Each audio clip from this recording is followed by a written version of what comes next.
Nous allons voir la démonstration comment justifiée de la victime qui saigne abondamment. Donc là, nous allons voir la technique lorsque la victime ne peut comprimer elle-même l'endroit qui saigne. Donc là, c'est le sauveteur secouriste du travail qui va devoir effectuer la compression. Donc dans un premier temps, il va se protéger éventuellement avec un sac plastique ou une paire de gants. Venez parmi moi.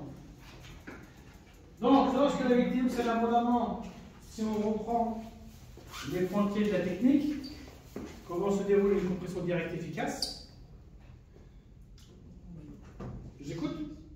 On va directement sur la plaie. Ok, donc je comprime, la main recouvre la totalité de la plaie, la pression est suffisante et la pression est permanente.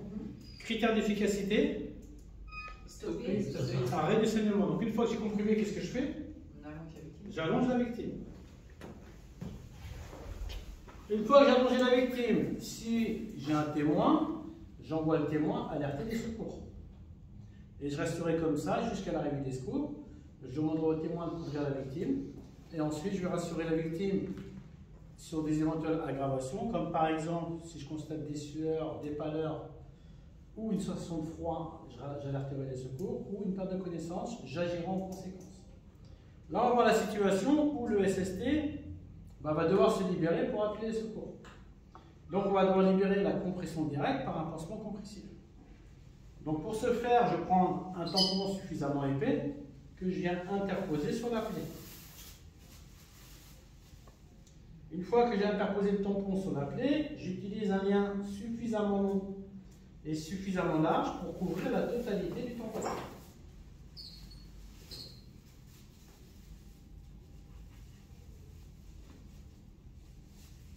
Je relais rapidement.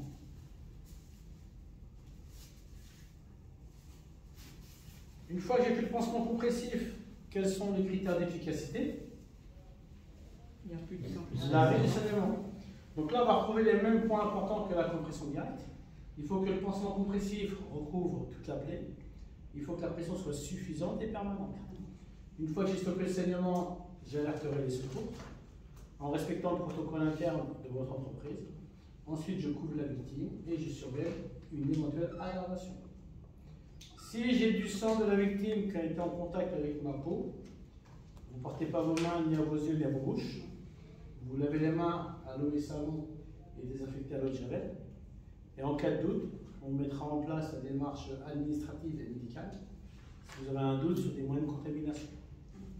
Est-ce qu'il y a des questions? Merci Thierry.